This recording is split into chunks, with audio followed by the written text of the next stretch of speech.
Talk 1270, KIML. Don Carpenter here with you. Don Carpenter Show. Here every morning, Monday through Friday, 6 to 10.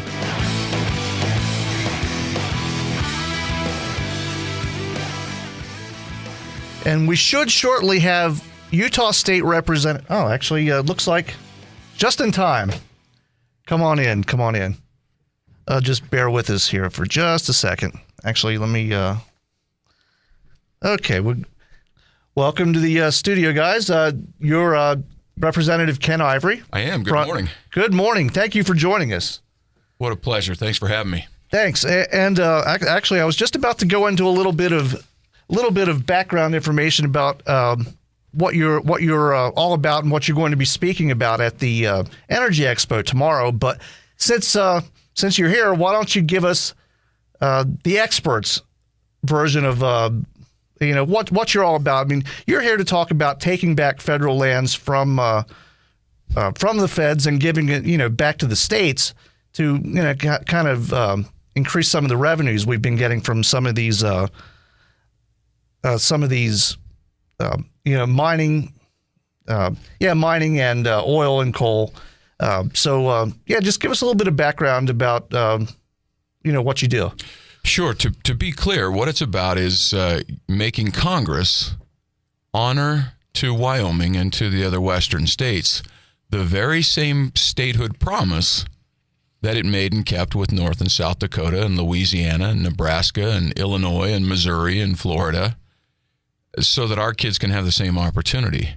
If you look at a tale of two states, Wyoming and North Dakota, right, your neighbor to the east, North Dakota gets to keep 100% of the mineral royalties from extraction. North Dakota gets to control what resources it utilizes responsibly to educate its children. North Dakota is putting $3,700 per pupil above the national average in education funding. They're putting billions into roads, billions into school buildings.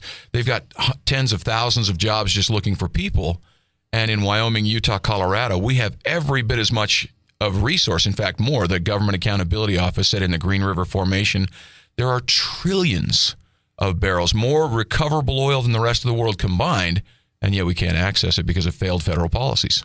Yeah. Now, for those that don't, I mean, most people listening know, but for those that don't know, when the western states were admitted to the Union, the federal government owned the land. But they weren't supposed to own it indefinitely. It was supposed to be just a temporary thing. Yeah, that's right. And so let's even go back before the western states, today's western states. When all states east of the original 13 came in, the federal government owned the land. And same issue, same problem. So when you look at the map of current federal ownership of land, you look at the West, and the map is just red throughout the West. The federal government owns more than 50% of all lands in the states from Colorado to the West, except Hawaii, which is unusual. Hawaii, the westernmost and last state, when they were made a state in 1959, the federal government granted outright to the state of Hawaii all of the public lands, title to which was held by the United States immediately prior to its admission. Granted it all outright. Well, that raises the question, why? It raises the question, why does the federal government own the land in the western states when, if you look at the statehood contracts called enabling acts for all states, you look at North Dakota's and Wyoming's, same terms. You look at Wyoming's and Louisiana's, Wyoming's and Nevada's, or Wyoming's and Nebraska's. It has that same language in there that says that the people of the state forever disclaim all right and title to the unappropriated public lands until. Now, a lot of people will stop right there. Those that want to keep you a slave to the federal government, they'll say, you disclaimed your right to your land. But I just went to public school, but I understand that when there's a comma, that means the sentence isn't over, so you have to read the rest of the sentence. It says, we disclaim all right and title to the unappropriated lands until title thereto shall have been extinguished. Well, when you look that Louisiana made the same promise in there, made the same deal in their statehood agreement, Nebraska and all the rest, and they got their land, what that meant was we gave clean, clear title to the federal government so that they could dispose quicker for more money, because they also promised that they'd give 5% of the proceeds to educate our children, and that as soon as they did dispose, we would get to tax and utilize the lands. So the promises are the same. Wyoming and North Dakota, Wyoming and Nebraska, Wyoming and Louisiana, the promises are the same. Why is the federal government still controlling 50% of your land? Yes. So why do you think it is that states with exact same terms in their charters? Why do you think the different? I mean, is it because there are more minerals here? I mean, is it one of those things where they just don't want to give that up? You know, that is the key question. Why the difference? That is absolutely the key question. So let's think about that for a second. Why the difference? I actually had occasion to ask a retired 10th Circuit Court of Appeals judge that question as we were starting down this road in Utah with the legislation. I was meeting with my attorney general and some of my legislative colleagues, and they said, we can't answer your question why. We can't answer your question why the promises are the same, the performance is different. Let's get a retired 10th Circuit Court of Appeals judge to tell us why we have to keep allowing the federal government to control our land. And we talked about a variety of different legal cases and whatnot, and finally, I said, Judge, I understand the law. I understand the federal government manages the land until it disposes. But if the promises are the same, why the difference? And the phone went completely silent for about 30 seconds. And he came back and he said, wow, I've never thought about that question. He says, I guess it's because your land is so rugged. Therefore, the federal government keeps it? Yeah, that doesn't make a lot of sense. I mean, so nobody really knows the real answer. That's exactly right. Now, let me tell you a little story, okay? So there came a time when the western states just got fed up with the federal government controlling as much as 90% of their land in some cases. And they got together, and they knew their history and they knew their rights. But here's their complaint. They got together and they just mobilized on Congress to keep these promises. And here's their complaints. You're not disposing of our land like you promised. We can't utilize the land, tax the land to educate our kids. We can't grow our economies and provide good-paying jobs, and you're hoarding all of our abundant minerals and natural resources, right? Does that sound familiar? Oh, yeah. That was Illinois. But they were able to get out from under it somehow. That was Missouri. It was Arkansas. It was Louisiana. It was Alabama, Mississippi, Indiana, and that great western state, of course, of Florida. Florida said, we're the worst off of all the western states because you're controlling all our land. And as you said, they were able to get out from under it because they banded together. They knew their history. They knew their rights. And they simply refused to be silent. They simply refused to take no for an answer. Think about Hawaii. They got all their land. They're the last state. The native Hawaiians, because of the way the federal government acquired title to the land, 1893, the industrial powers came in and seized the land from the Royal Hawaiians, the native Hawaiians, gave it to the federal government. They were never pleased after that. They were hacked. They refused to be silent. By 1959, when they were making Hawaii a state, the native Hawaiians were so adamant, so persistent that the federal government just said, here, Hawaii, take all your land. And yet we sit back and say, yeah, there's something okay with the fact that the western states are all red and we can't access these abundant resources to be economically self-reliant, better care for the land, protect access, create jobs, grow local, state, and national economies. Yeah, and and you mentioned that the states are red. You actually when you came in, you handed me a pamphlet that shows a map, and I mean you're right. I mean basically from Wyoming, Colorado, and New Mexico west, almost except for a good bit of California, just about all of the land is red. Which means on your map it's owned by the federal government. And it's definitely it's definitely a major issue here. Yeah, we call it the federal fault line. There's just this incredible fissure at the eastern edge of your state. Yeah, and as well as Colorado and New Mexico.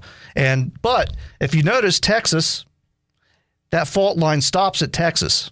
Yeah, now Texas actually is the only state that was a little bit different. Texas was its own independent nation, and it chose to join the Union. The rest of the states, however, were land that was acquired by the United States. It held the land under a specific trust obligation. Now, little history lesson. When you the questions we've been asking are why the difference. The other key why question is, why does the federal government own the land in the first place? Why do they own? Because they do. They do own title to the land. Now, that's kind of where the Sagebrush Rebellion went awry. They said you don't have the right to own the land. Because you don't have the right to own the land, we just own it. Therefore, we're going to just declare that we own it. Well, legally, that's not correct. If you go back to 1763, and I don't know, what kind of time do we have for a little history lesson? Oh, actually, we're up against our first break. Let's take a short break. We'll come back. We'll do the history lesson. We'll also talk about some of the things that you're working on to try to fix this. So that'll give us a chance to kind of introduce ourselves off the air and get caught up. So stay tuned. We'll be right back. Don Carpenter Show, News Talk 1270 KIML. He's talking about what you're talking about. It's Don Carpenter on News Talk 1270 KIML. Call Don now, 682-1270. News Talk 1270 KIML. News Talk 1270 KIML. Don Carpenter Show here. Every weekday morning, Monday through Friday, 6 to 10. If you're just joining us, in studio, we have Utah State Representative Ken Ivory. We've been talking about mineral rights and just the travesty that's going on with the federal government. Basically, like you were saying during the break, they've been reneging on promises that they made 200 years ago that, this land wasn't supposed to be held by the federal government in perpetuity. It's supposed to be given back to the states, or at least sold back to the states. So you mentioned you were going to give us a little bit of a history lesson. So I'll let you take the stage. Great, thanks, Don. So yeah, the question of why the difference, and we've already talked about that, and then the question of why does the federal government own land anyway? And that goes back to 1763. The king to the 13 colonies said, "Here's your colonial charters. Here's the boundaries of your colonies." To 7 of the 13, they said, "You can claim all these western lands." And so 7 of the 13 had claims on all the western lands. 6 of them didn't. You get into the middle of the Revolution. By 1780, they run out of money. I mean, they're out of money. They're in the middle of the Revolutionary War with Great Britain. What do? I mean, really tense situation.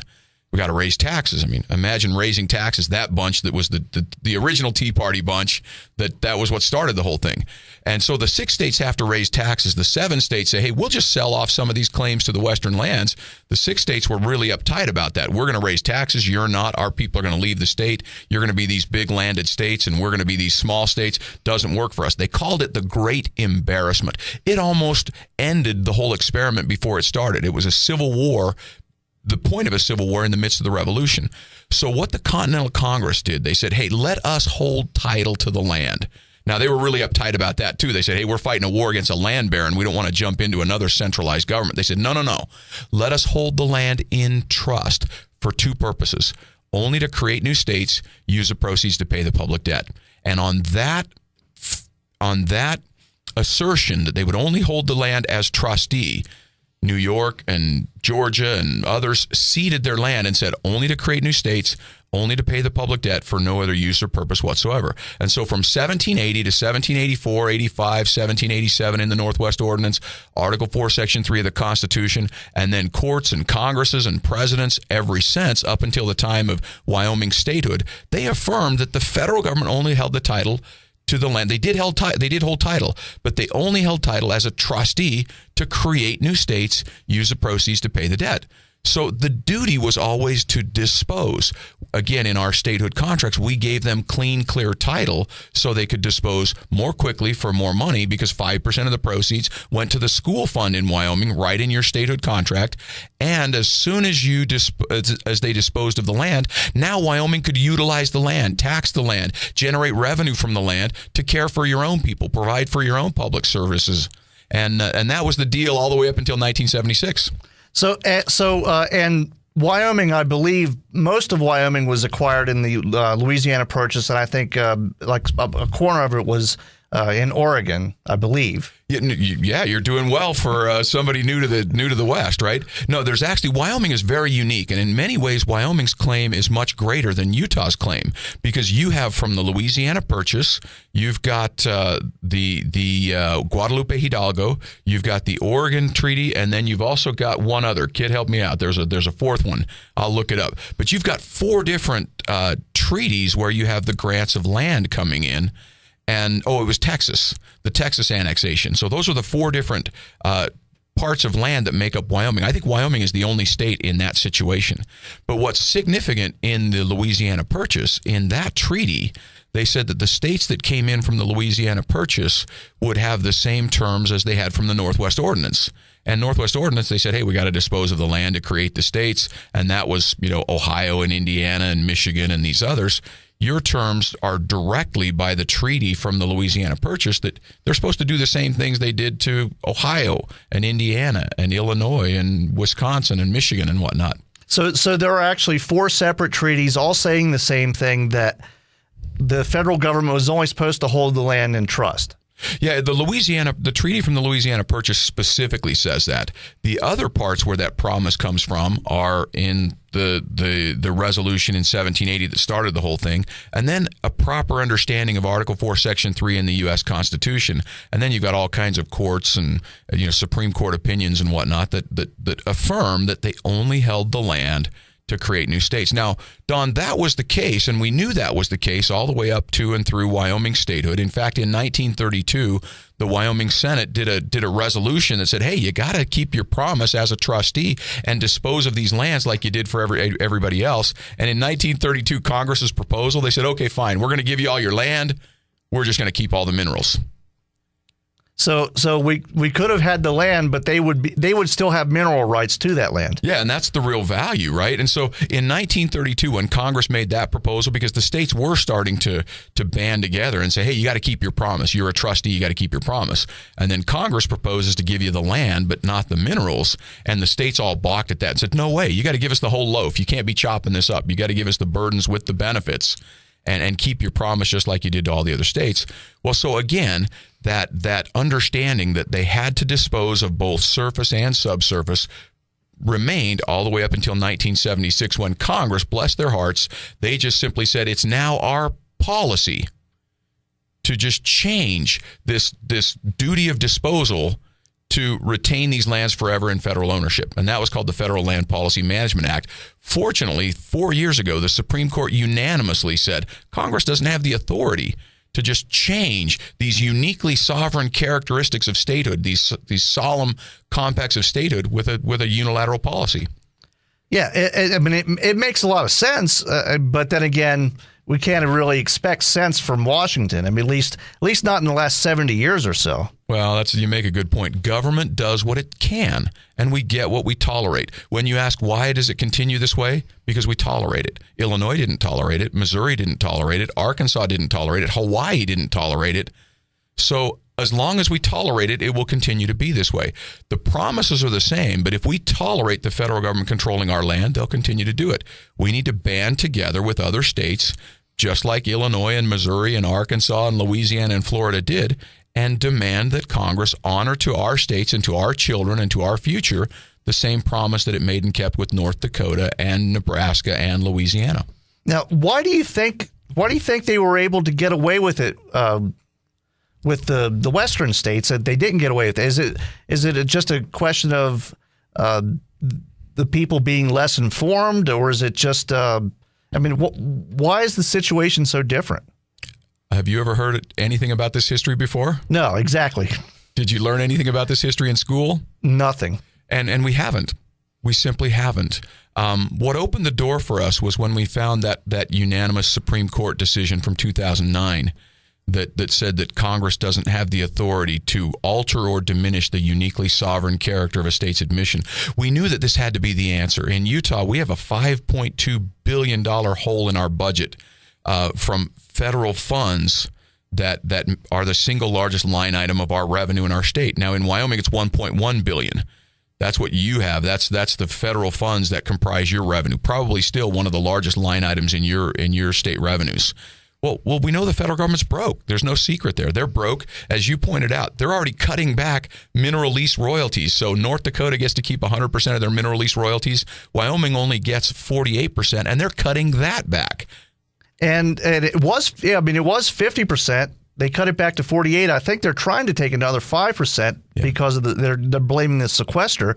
But like you said, North Dakota's getting 100%, and look at how the economy is going and booming in North Dakota. Yeah, and in fact, North Dakota and all states east of Wyoming keep 100% of their mineral royalty. And more importantly, almost more importantly, Don, is they get to control where they extract their minerals and resources and how they do it and the timing and the permitting for doing it. In the western states, we don't get to control any of that on the federal land. And then we're faced with all sorts of other federal restrictions and red tape where permitting on federal land is you measure that with by the years and the decades. Permitting on state land is a matter of days, 30 to 45 days. And so for companies to invest when you don't know your permitting process and the certainty, they're not going to come in and develop the rich resources that we have just because of the uncertainty and the red tape. Yeah, and like you mentioned, the permits and everything, you're going up against the EPA. I mean, the EPA they're not exactly known for being very cooperative with any kind of mining, especially, in the last 4 or 5 years. I don't know why that would be, but it definitely it's definitely a huge speed bump in the way, and it's something that I think more people should know about. So, that's obviously why we're here today. So yeah, Don, there's a huge disconnect. I mean, we're overspending $1 trillion a year. We have, according to the Institute for Energy Research, $150 trillion in mineral value locked up in the federally controlled lands. And federal policies prevent us from being economically self-reliant. Failed federal policies, prevent us from having sufficient resource to have world-class education for our children. Failed federal policies prevent us from tending the garden of our forests and responsibly managing our forests and keeping them from being tinder boxes and burning up millions of animals and destroying our watershed for decades and polluting our air. These federal policies have simply failed. Those who are on the ground are more responsive and responsible in land management than a distant federal slumlord.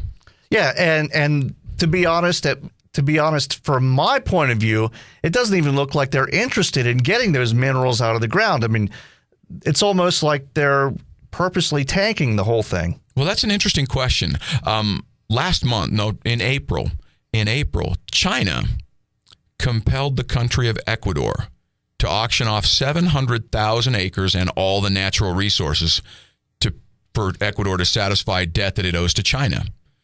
Now, I'm guessing China doesn't realize that we have $150 trillion in minerals locked up in our western lands. But, it's kind of interesting. We owe trillions of dollars to China. They're already about the world snatching up resources. I want to make sure that trustee honors its promise and gets that title out of the hands of that irresponsible trustee, quantifiably irresponsible trustee, under both parties, mind you. I want to get that title out of their hands and make them keep the same promise they kept to all states east of Colorado, east of Wyoming, before China or anybody else in Washington gets any funny ideas about how they may continue to recklessly spend away our future. Yeah, and that's actually a good place to take a break. When we come back, I want to talk about some of the things you're doing to kind of get us out of this mess. So we'll take a short break for the sports and weather. We'll be right back. News Talk 1270 KIML. Don Carpenter, weekday morning 6 to 10 on News Talk 1270 KIML. Call Don right now, 682-1270. News Talk 1270 KIML. Don Carpenter here with you every weekday morning, Monday through Friday, 6 to 10. And if you're just joining us in studio, we have Utah State Representative Ken Ivory. We've been talking about mineral rights and the federal ownership of land. And before we went to break, I mentioned that I wanted to talk to you about some of the efforts that you're making in Utah right now to get back some of that land for Utah. So, just tell us a little bit about what you have going on. Well, let me tell you, it's not just Utah. We've now got 5 western states that are on the move. And in fact, in 20 minutes, Governor Sandoval in Nevada is going to sign Nevada's transfer of public lands legislation. Wyoming passed their legislation. David Miller, Eli Bebout, others moved transfer of public lands legislation here in Wyoming. Governor Meade signed the legislation. In fact, tomorrow I'll be meeting with the Transfer of Public Lands Task Force, the Wyoming Transfer of Public Lands Task Force, to go over in more detail the information that we've been talking about. And that's going to be held at the Energy Exposition that is being held here in Gillette all day tomorrow and into Thursday. And so we'll be there most of the day going over this background and information and the specific constitutional and statehood agreements of Wyoming, the plans that other states are moving forward with. But, Don, so right now you've got Idaho, Montana, Utah, Nevada, and Wyoming are all moving forward. Let me tell you one other one. The Assembly of South Carolina passed a resolution this year supporting the transfer of public lands to western states, and we've got a number of other states east of Wyoming that are gearing up for next year to run resolutions supporting the transfer of public lands to the western states. Now, you'd ask, why in the world would they do that? They're paying $9 billion a year to subsidize us to not use our own lands to educate our own kids, pay for our own public safety, and provide for our own economic self-reliance. And so in addition to just the equal treatment and honoring the agreement. So that's part of the movement that's going forward right now. It's still a heavy, heavy lift. We need people to get on board, bring that political will to the table, because government will do what we tolerate. And so, at the website, AmericanLandsCouncil.org, there's all kinds of information, ways to get involved and start pulling our political pressure together. That's the only way this is really going to happen. Right. And like you've said a few times, most people don't really know about it, so going to the website would give you a good chance to kind of get caught up on the specifics of this. I mean, I think most people around here kind of know about the situation, but they don't know what they can do about it. Yeah, exactly right, Don. So the website's AmericanLandsCouncil.org, and we've got a video FAQ, so you can all the frequently asked questions, you can break them down in little video segments and share those with friends. There's legal analysis, the Federalist Society, which is one of the largest societies of constitutionalist lawyers, did a full legal analysis of the Utah Transfer of Public Lands Act, which applies to Wyoming and all the other states because the promises are the same. They did a legal analysis on this and said, yeah, the federal government manages the lands pending disposal, but it still has the duty to dispose. So to say they're the manager, therefore they don't have to dispose, disrupts the entire agreement of statehood and just takes away one side of the deal. And so there's a full legal analysis. There's an executive summary of the legal analysis. A whole lot of other information on there to share with folks. We're getting ready to roll out a full-scale educational campaign. So yeah, we've got to know our rights, know our history. Then we've got to band together, or we can simply go forward as we are and let the federal government cut back the payment in lieu of taxes, which was only a fraction of the value we could have generated on the land. We can just sit back and let them continue to cut the mineral lease royalties. We can just sit back and let them continue to cut back the secure rural schools funds and even go back in time and demand that we pay back money that we've already spent. We can just sit back and let them continue to go forward with federal forest policies that are destroying our forests. Or we stand up like Illinois and Missouri and Arkansas and Hawaii did and demand that they honor the same promise to us that they kept with them. Now, I assume that they're not going to let this go without a fight. Well, you know what's really interesting?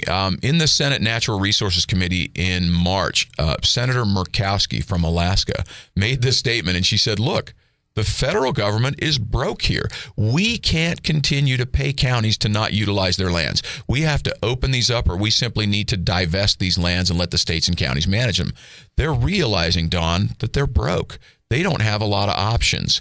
And to open up that resource, to let the state, to just honor the promise, if we bring enough pressure to show them that this is the only solution big enough, we can continue to spend tomorrow's dollars today. We can continue to try to print away our children's future, or we simply honor a promise that they're bound to honor anyway and let the states and counties manage their land and create jobs, which creates a tax base locally and in our states and nationally. But we've got to put that in front of them and bring that political pressure to bear. Oh, absolutely. And I mean, do you think that this is a fight that can be won? I mean, I know it. I mean, it's obviously a fight that should be won. I mean, is it something? I mean, do you find it being a major uphill battle, or just maybe like a minor? It's a heavy lift, Don. Yeah. This is a heavy lift. For 100 years, we've been tolerating delay in the disposal of our lands to the point that the federal government has said delay means we just keep it. Well, so we've got to change that inertia, and that takes a lot of energy. But Illinois did it already. Missouri did it already. Hawaii did it already. It's already been done. The promises are the same, and this is the only solution big enough. The fact that we've got substantial amounts of federal funding coming into our states going away. There's a report from NPR just a couple weeks ago that communities are dying. Women are getting raped, literally, because, literally, this is an NPR story.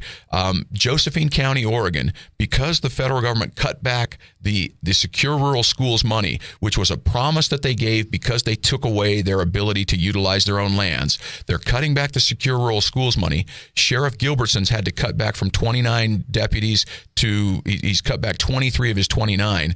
And they got a call in that said, hey, someone's breaking into my door. And they said, sorry, our sheriff's force has been decimated. The woman got brutalized. This is happening right now. This is public safety. This is education of our children. This is better care for our lands. This is protecting access to our lands. And we can either tolerate those types of situations, or we man up and stand up as the rugged individualists in the West that we are, and simply make the federal government keep the same promise to us that it kept to all states east of Wyoming.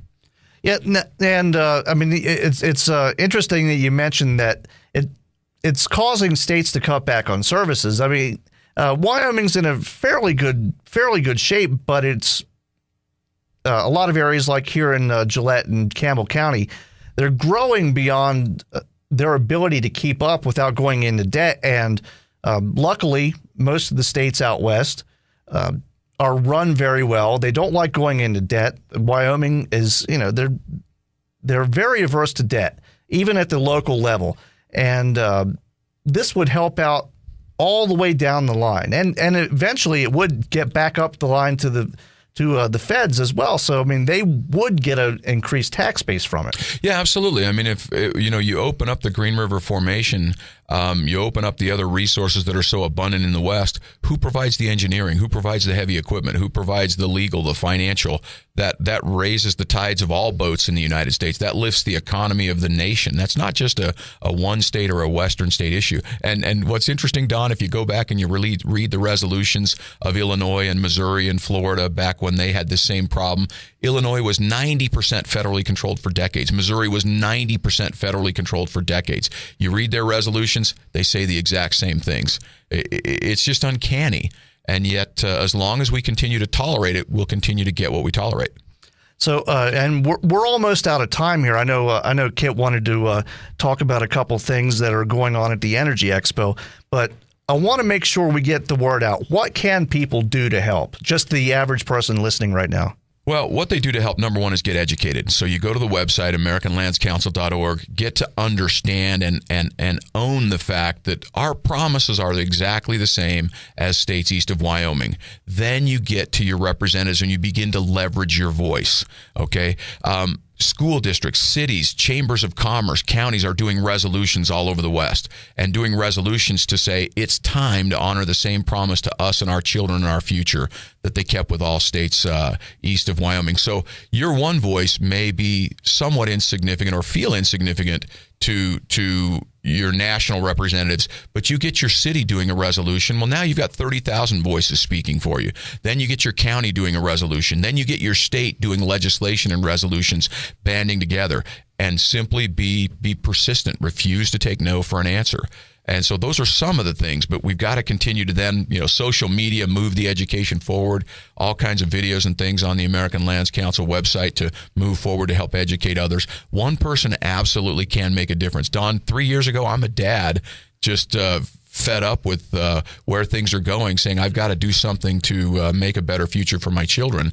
And now we've got all kinds of states moving forward on this movement that I never dreamed I would be involved in. Right. And like you said, you never saw yourself getting this involved in this, but this is not an easy solution to a big problem, but it is a solution to the problem that we have with debt in this country. And it is, in fact, the only solution big enough. It is absolutely the only solution big enough. We have the resources if we have the will, and a lot of that is what's going to be talked about at this energy exposition here tonight and tomorrow and into Thursday. And I'm grateful for Kit Jennings and others that have brought us up to be able to educate and teach on this.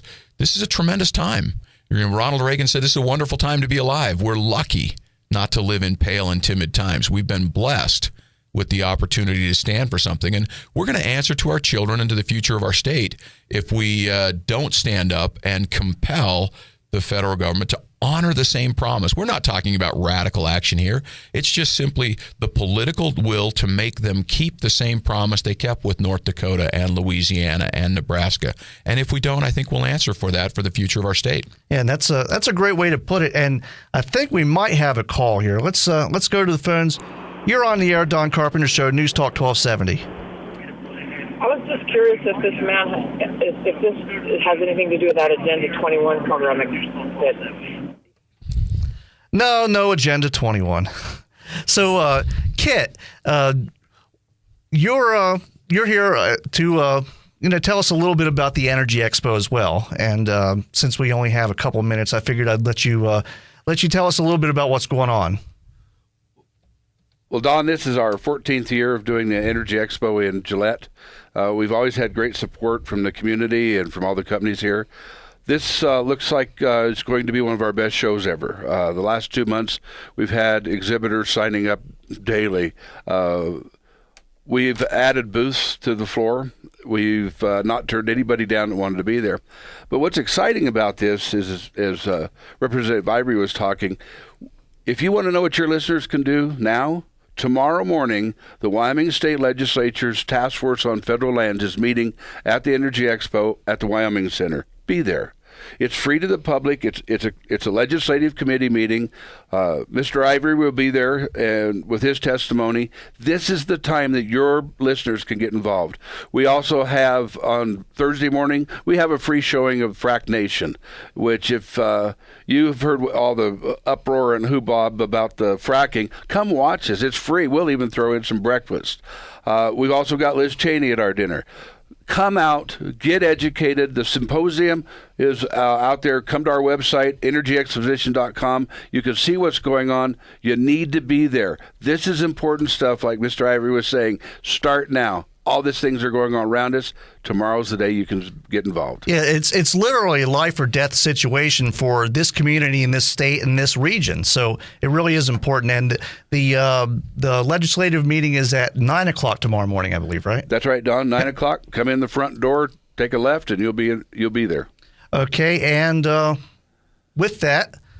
And actually, we're going to talk to you again tomorrow and on Thursday as well. We'll talk to you on the phone and kind of get an update about what's going on. Yeah, you can call and we'll let you know if there's enough room for your listeners to come out and squeeze in with everybody else.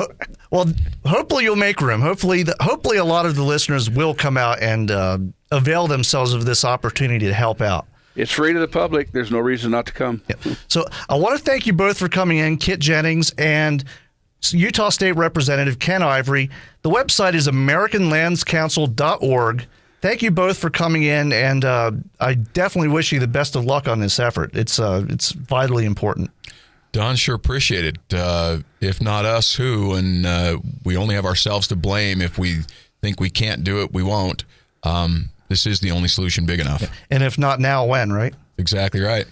News Talk 1270, Don Carpenter Show. Stay tuned for Fox News. We'll be back in just a few minutes.